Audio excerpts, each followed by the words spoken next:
Hi, Lonna here. Well, welcome to Step Up Your Walk. Well, we're all walking, so let's make our walk that much better. I like to start by preparing the foot. So I have a roller here. Hopefully many of you have some sort of a foot device at home to stimulate the foot and get the foot ready to go. Spread the toes, roll it all the way to the heel and all the way back.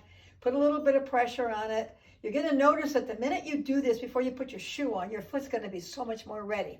But of course, you'll do both feet. Then you put your shoes on.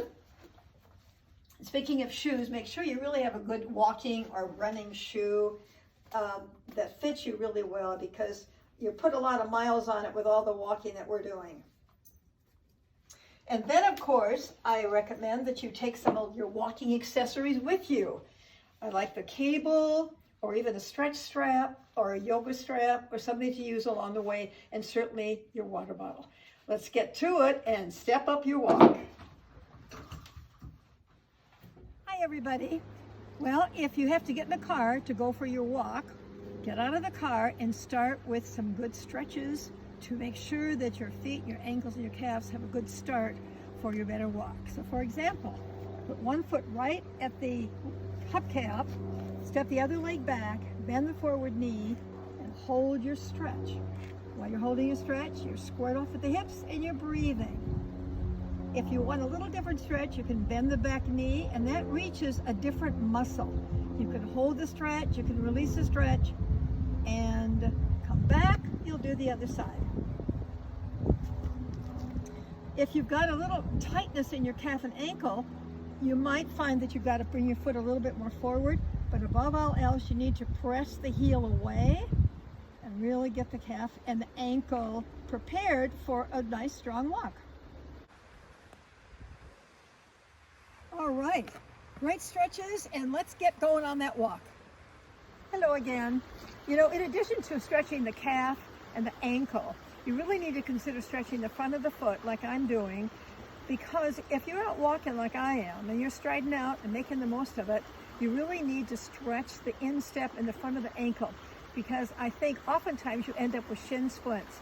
And so here's a great stretch to add to the other stretch that you do for the back side of the leg. So let's go with it. Before we step out, there's one more stretch I need to show you, and it's the number 3 in what I consider our 3 essential stretches to make the most of your walk. You need a stretch band or a yoga strap, a rope, a belt, maybe something you'll find on the trail. Anyway, I want to show you how to set the strap around the foot to get the stretch accomplished. You'll need to sit on a bench or at your steps before you leave. You take your strap. I like it to be flat. Put it at the very bottom of your foot with your toe box all the way on there. Crisscross the band in front, crisscross the band in back, and then you have a nice stabilized position to do what I call ankle mobility. And we'll get the stretch accomplished. Hi everyone. Well, you know, no walk is going to be as good as it could be without dealing with the feet and the ankles and the calves. So before you get started, here's another way to just step up your walk. I've got the band wrapped around like so, and then I go ahead and do it like a point and a flex.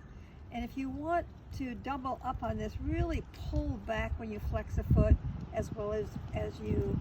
So this is dorsiflexion and plantar flexion. Then I like to do an ankle circle. I have to understand that in order for us to really have a good gait, we need to deal with the feet and the ankles. Then go the other direction. I would go slow enough to get as full a range of motion as possible. Another way to do this, if that isn't comfortable for you, is to put your foot on a bench, or if you're on a rock, whatever, and do that same thing. So again, you can point and flex. The only drawback with this is if you have a tight back and tight hamstrings, you're going to end up slouching, which is not a good idea. And then, as before, you'll make your circles, and again, go slow enough to get a full range of motion. And you'd want to go in both directions, and then you can pause with that, and you switch your band to your other leg and do the other leg. So you go ahead and do that, and then we'll step out.